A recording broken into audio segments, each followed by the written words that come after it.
Hello everybody and welcome back to my channel. My name is Danielle, just in case you didn't know, now you do know.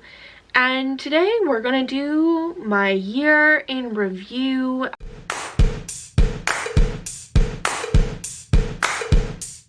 We're just gonna talk about the highlights, my favorite books, etc. You guys always ask what my favorite books are and what I read, and I don't want to turn this into like an entire channel about what I'm reading. That's just, I have many varied interests, so I'm going to include my top 5 favorite books. There were many other favorites and it was hard to pick. We're going to take a look through my bullet journal for this past year and look back at my goals, look at my favorite Instagram accounts and like TikToks and small businesses, and then we're going to go through my highlights. So that's the deal. That's what we're doing. I just need to find my bullet journal from last year. Okay, let's start with my top 5 books of the year. Let's get them out of the way because they're probably the most controversial thing on this list. I'm going to give you a warning now. I read exclusively romance and more exclusively erotic romance. So if that's not your thing, just skip ahead. I don't know how to do timestamps, so just kind of skip ahead till you stop seeing book covers, because I'm going to put them up here, okay?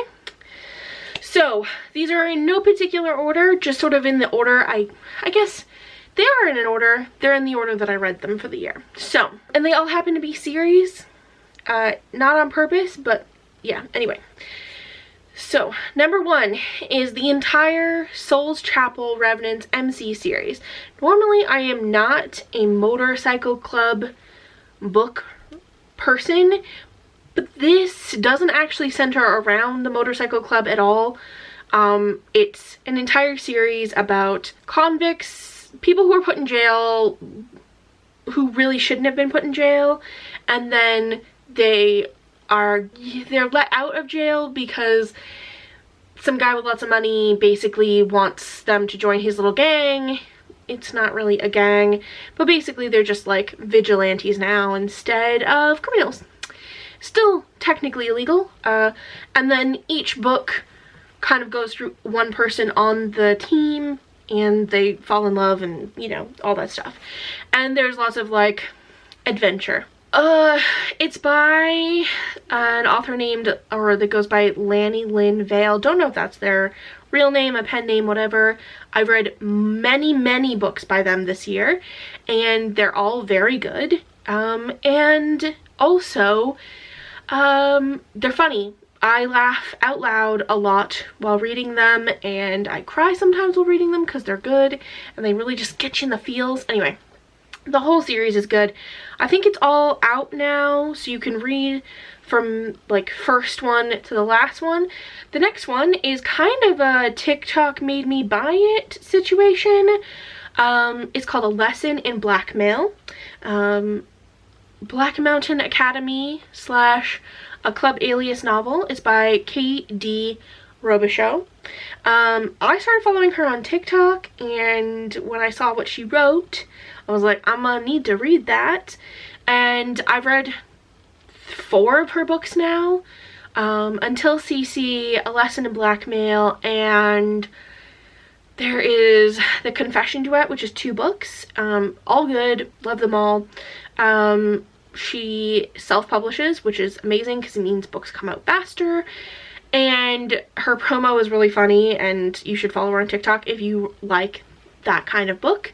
This one is sort of like, it's a student / authority figure, technically, romance, where the student is of age, his parents own the school they work at, or that she works at.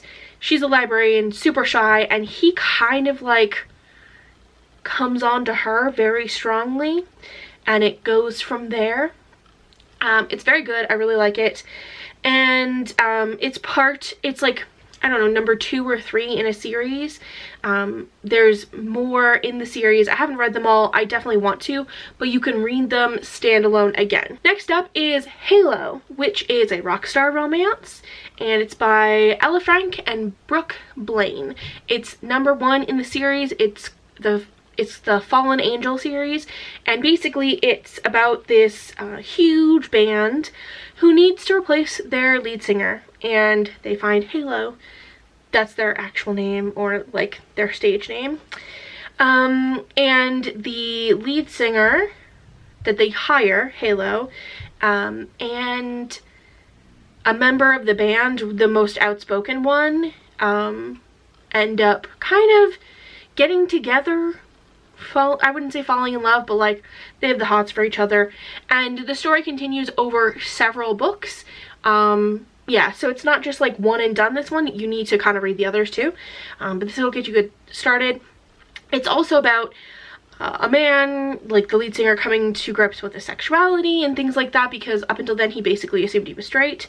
Turns out he's not, because he just never really explored it or thought about it. Next book is Infamous Like Us. This is number 10 in a series, and I've been reading it for years, like 1 or 2 a year come out. They're very slow. Not like the books are slow to be released. It's not that they are slow to read. They're very fast to read. It's by Krista Ritchie and Becca Ritchie. Don't know if they're related, married, whatever, doesn't matter to me. And so like I said, it's number 10 in the series. You really do need to read the others. You probably could read like this particular couples, it's not really a couple, you kind of need to read the book before in order to know what the heck is going on in this one. But I was waiting with bated breath for this to come out. This one is about a polyamorous triad, where one of them is famous and the other 2 are bodyguards. And yeah, I'll let you go from there. It's very good. It explores a lot of like fame issues and like stalking, and just a lot of the nasty things that celebrities have to deal with, when sometimes they were just kind of born into it. So yeah, and it's the entire series is about the whole family, and or like all of the cousins and brothers and sisters in the family. It's a huge family that their parents are famous, and now they're sort of like famous by association. So anyway, love it. Can't wait for the next one to come out. And I will be very sad when they stop making the books, because when they run out of family members to have romances, I will be lost. The number 5 book is All the Feels, and it's by Olivia Dade. This is number 2 in the Spoiler Alert series. However, they're 2 separate stories, so you can read the first one and then not read the second one, or read the second and not read the first, or read them both. They don't rely on each other. They're standalone, sort of. Like, one of the characters from this book is in the first one, but they're not a main character. They're sort of like supporting.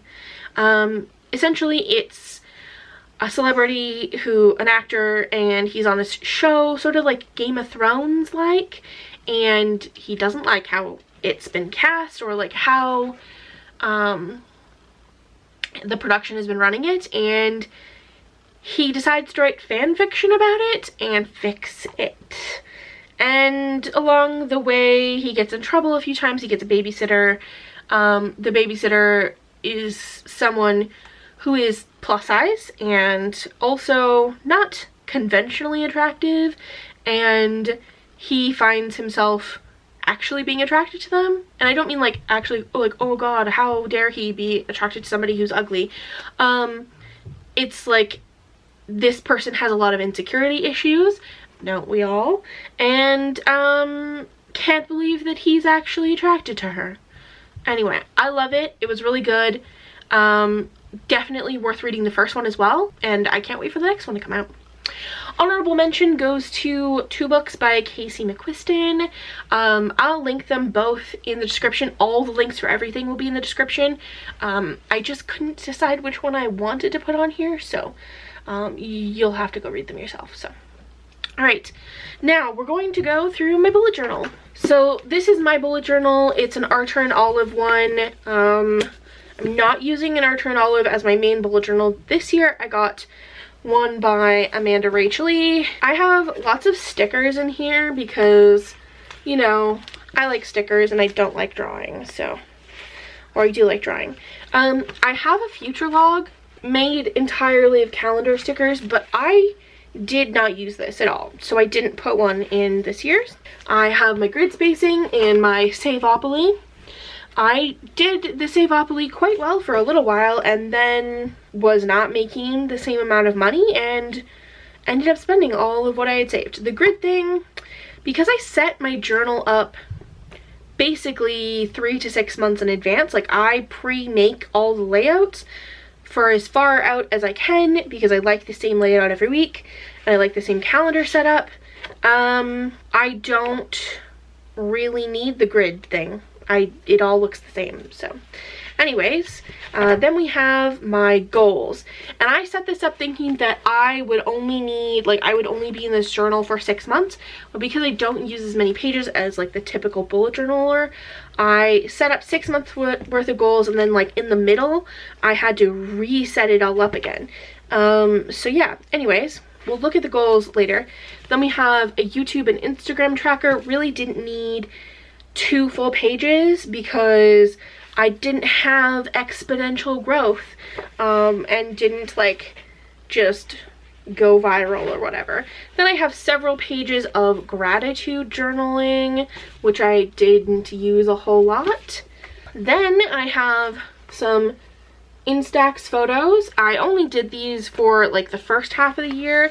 I'm going to be setting up like a memory keeping / book journal for this year in a separate like Archer and Olive journal, and yeah, I think that will be my best bet. I also want to try and keep myself to only 10 books a month, like reading 10 books a month, so that I can get more done and maybe like grow my business or something. So my month to month looks basically the same as this, like just monthly setup. And then I did try like long panels, vertical, but I found that I really liked this setup better with like the 8 panels and some like trackers and stuff. I tried to alternate, but I really just by the end just stuck to like this sort of setup. So anyway, let's look at my goal. I tried to break it down by month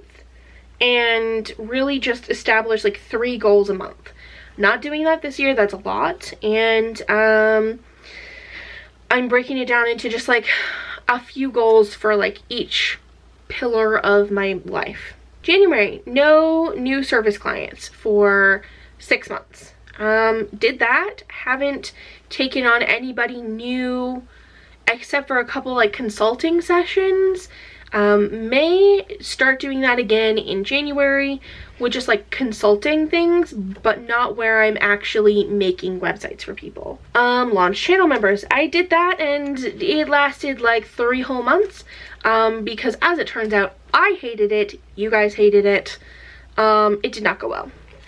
Do a shop update January 27th. Did that. Everything's checked off here. So, all right, February, do a shop update. Did that.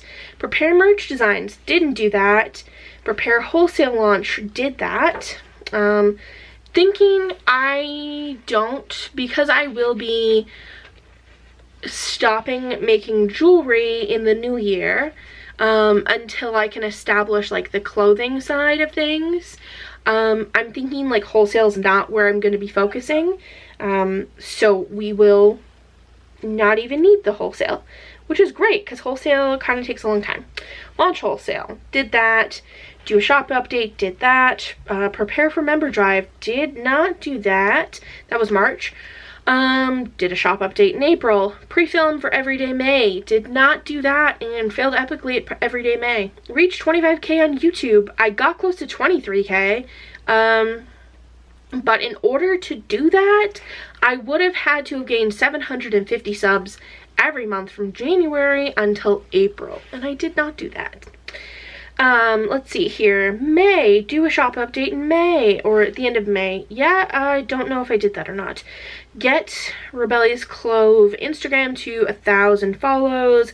I was at 730. I'm at like 870 something now. So like it's higher, but it's very slow to grow that Instagram account. Like, I just posted a Reels that tanked on TikTok, but has done really well on Reels, and I've gotten like maybe 10 new followers from it. The video has 17,000 views, but like no comments, nobody like anything, and yeah, it's weird. It's very hard to grow your Instagram account, your business Instagram on, yeah, anyway. June, take 2-day vacation. Didn't do that. Do shop update. Yeah, I did that. Organize studio. No, because it's still a hot mess now, you can see. July, get one new wholesale order. Nope. Hit 24K. I was at 23.5, so I was quite happy with that. Make 5 sales in July. I made 4. Let's see. August, release new small bag style. Didn't release it until much later. I think it was October or September. Hit 25K on YouTube. Nope.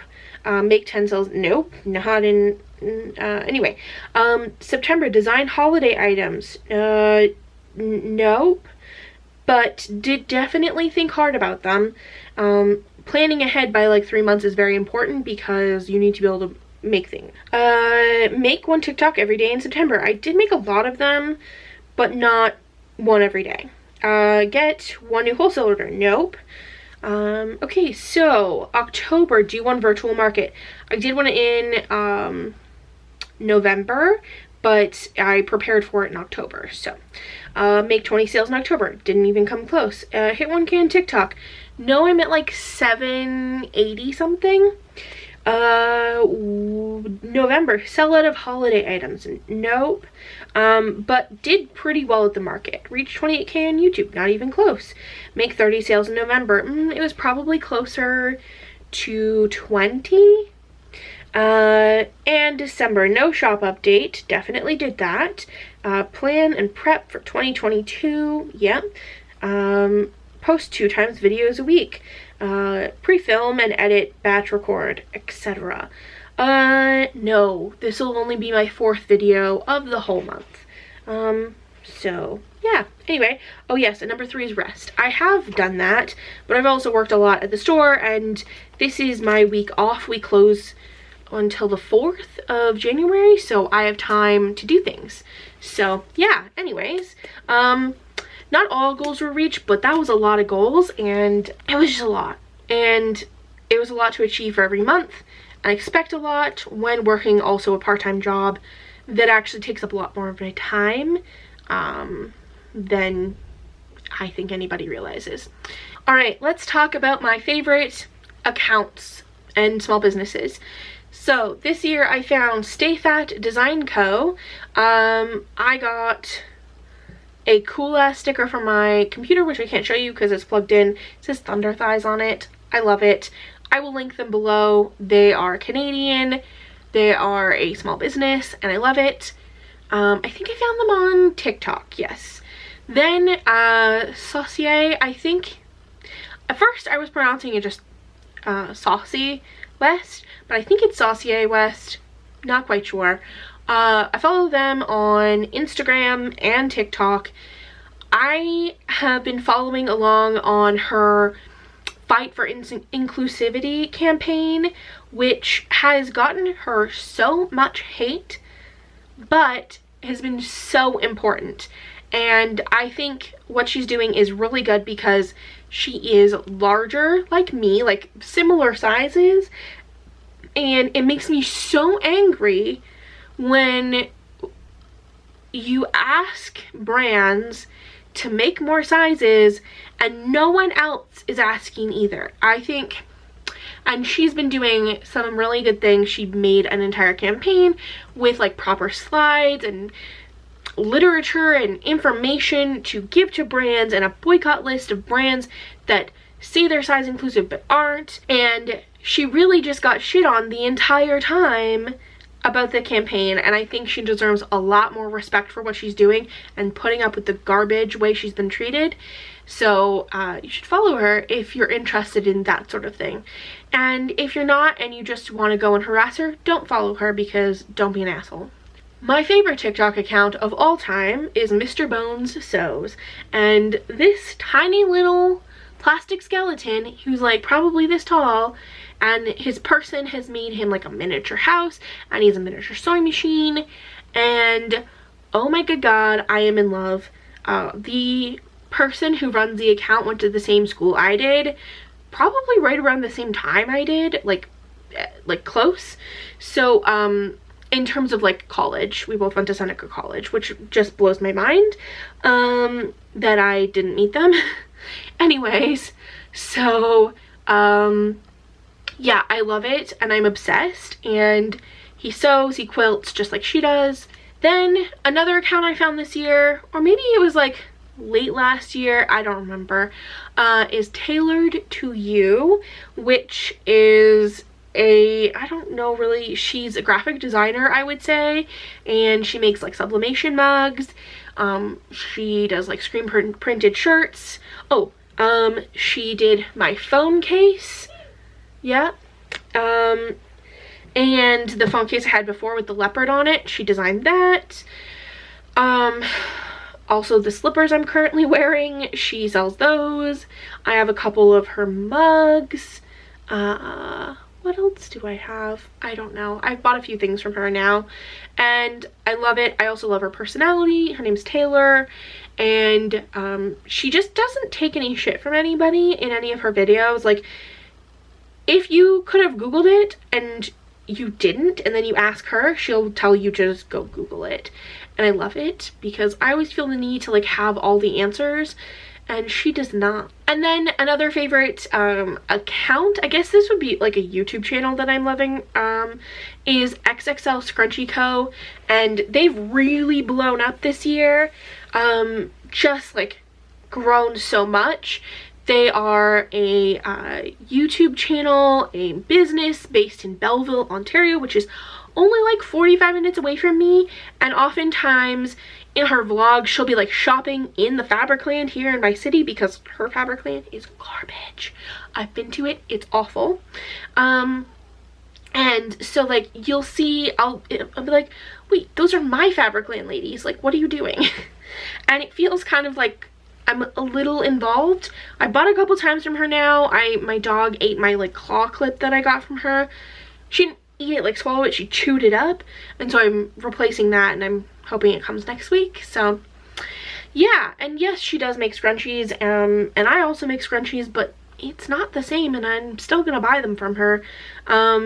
Yeah, so anyways, love her channel, love just how she's grown her business with her family in every part of it. Like, her mom cuts fabric for her, her dad does a lot of stuff around the business for her, and I love it so much. She lives with her parents in Belleville. I just, yeah, it feels like, and like all of her friends work for her. It just, I love it. I love how she's running the business. I love what she shows us. Her photography is so good. Yeah, anyway, I could go on for a long time about it, but I won't bore you. I'll just link her YouTube channel. Now let's talk highlights of 2021 so that we can go out on a bang, okay? So, number one highlight of the year, vaccines. You know which vaccine I'm talking about. I've got all three. I am good to go. I also got my flu shot, which I haven't done in like, I don't know, 10 years, because I want to get through this without getting sick, okay? Without getting sick. Anyway, number two highlight was working with Wealth Simple over the summertime. I had an amazing time working with them. The campaign was so good, and to the point where like even the guy who regularly serves me at Taco Bell doesn't work there anymore. He got like a regular job, not a regular job, he got a like desk job, so he doesn't work there anymore. But he was like, wait, I saw you on my Facebook, you're famous. And I was like, what? And he's like, yeah, you're in this ad. And he like held his phone out the window to me and showed me that they were playing the ad I created for them. Anyway, so I was working with Wealth Simple Cash on their new like cash app. So similar to like Venmo, whatever in the States. This is not sponsored. Just saying, if you're Canadian, sign up. There's a link in my description. You get like a referral bonus. I get a referral bonus. And it's an easy way for you to just like transfer money from person to person. Like you just need their little cash app thing, or like the Wealth Simple Cash thingamabobber, and you can send them money without having to know their email address and, I don't know, their dog's favorite color, you know? Anyways, so working with them was a huge highlight, and because it was all on my Instagram, it was the first time I ever really did a campaign based solely on my Instagram following, you know? So that was very cool. And number 3 would definitely be the mentoring group we just concluded for the season. I think we're gonna try and do another get together late January, early February to kind of round everything out.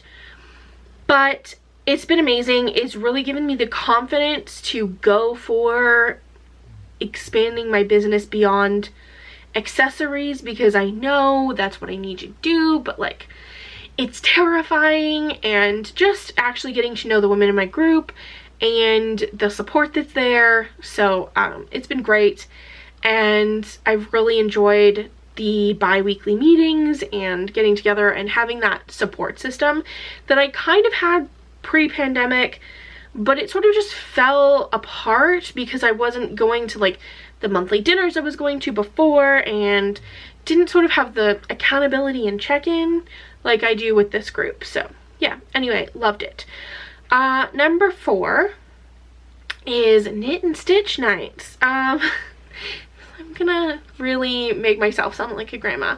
So I crochet a little bit. I'm learned in school like for fashion design, and I just stopped doing it for a long time, and I enjoy it. I find it very relaxing. It's a good way to help myself go to sleep.